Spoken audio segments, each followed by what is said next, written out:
Hindu politician Nupur Sharma, the former national spokesperson for the ruling party in India, recently said in a televised debate with a Muslim that Muhammad married a little girl. For stating this indisputable fact about the most obvious false prophet in history, Sharma was suspended by her party, and jihadis are threatening her and her family with rape and murder. So, why isn't her party standing up for her? Because politics.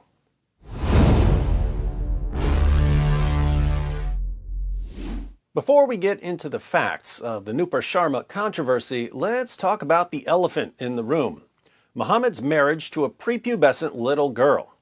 There are tons of passages about this in Islam's most trusted sources. Consider this hadith from Sahih al-Bukhari. We'll start with the chapter heading: Giving one's young children, not adults, giving one's young children in marriage is permissible. But why is it permissible? By virtue of the statement of Allah, and for those who have no monthly courses, i.e. they are still immature. That's Surah 65, verse 4 of the Quran, which tells grown men the rules for divorcing prepubescent girls after marrying them and having sex with them. So, allowing grown men to marry girls who are too young to have a monthly course, a monthly menstrual cycle, is halal because the Quran allows it. And the iddah, the waiting period for a divorce, for the girl before puberty, notice this is clearly referring to prepubescent girls, is 3 months in the above verse. So, if you marry a prepubescent girl and you have sex with her and you decide to divorce her, the prepubescent girl has to wait 3 months before another pedophile can marry her. Then we have the hadith, which shows that marrying a prepubescent girl is perfectly acceptable because Muhammad did it. Narrated Aisha that the Prophet wrote the marriage contract with her when she was 6 years old, and he consummated his marriage when she was 9 years old, and then she remained with him for 9 years, i.e. till his death. So, according to the Quran, marrying a prepubescent little girl is halal. And in case there's any doubt about this, Muhammad himself married a prepubescent little girl. But even though the words are on the screen right now, in English and Arabic, even though the Quran and Muhammad are perfectly clear on this, there are people who will say that I'm somehow making this up. So, let's get a second opinion on whether the Quran allows a grown man to marry a prepubescent girl. Take it, Muhammad Hijab. If you just read the Quran, it is halal, it would be halal to have sexual intercourse with a 5-year-old. In Surah Al-Talaq, chapter 65, verse 4, Allah subhanahu wa ta'ala tells us who you can divorce and who you cannot divorce. And then he says, وَاللَّائِ لَمْ يَحِدْنَ وَاللَّائِ لَمْ يَحِدْنَ, and the ones who had never been pubescent before. The Quran doesn't say anywhere in the Quran that the woman has to be pubescent. Get me one verse in the Quran which says the woman has to be pubescent. No. One verse. Like it or not, the Quran allows grown men to marry, have sex with, and divorce prepubescent girls. And Muhammad married and had sex with a prepubescent girl. Those are facts. But sometimes sharing facts can be extremely dangerous. You know what else can be extremely dangerous? Using the internet without a VPN. There are people and companies who are constantly trying to steal your data, your personal information, your passwords. There are companies that are tracking what you do online so that they can sell that information to the highest bidder. When you go online, you need a VPN, a virtual private network. So, click on the link in the description box and get a subscription to Atlas VPN. Atlas VPN is the best VPN deal on the market. Developed by top cybersecurity experts and IT engineers, it sends all of your internet traffic through an encryption tunnel. It hides your IP address, even if you're using public Wi-Fi. It blocks malicious links, ads, and trackers. It monitors data breaches and warns you if your personal information or passwords have been compromised. In other words, it keeps you safe from bad people who want to steal your stuff. If you sign up now, you can be fully protected for just $1.99 per month. That covers all of your devices with one subscription. So click the link in the description box, download the app, get a subscription, and turn it on.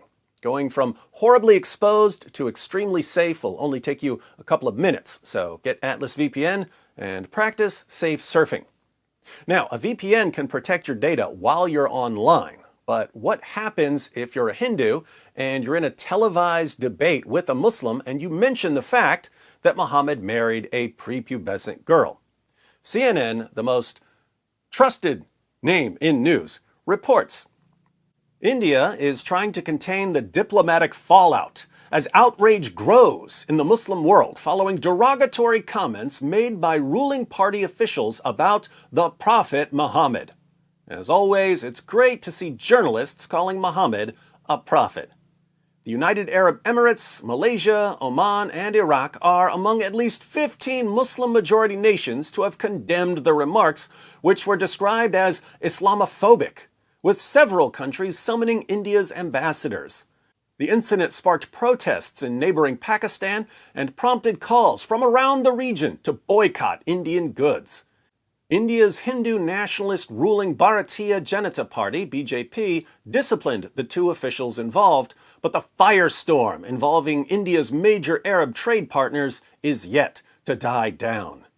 Nothing causes an international firestorm like stating basic facts about the most obvious false prophet in history. What caused the uproar this time? At the center of the controversy is Nupur Sharma, now suspended national spokesperson for the BJP, the party of Indian Prime Minister Narendra Modi.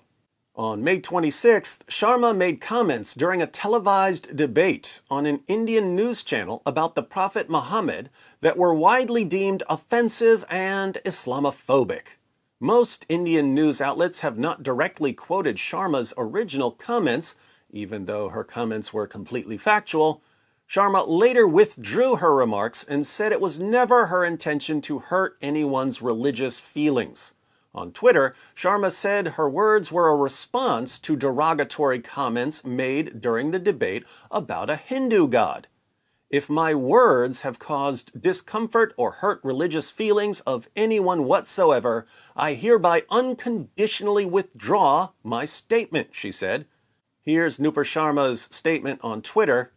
I've been attending TV debates for the past many days where our Mahadev, that's Shiva, was being insulted and disrespected continuously. It was mockingly being said that it is not a Shivling, but a fountain. A Shivling is a symbol of Shiva. The Shivling was also being ridiculed by comparing it to roadside signs and poles in Delhi.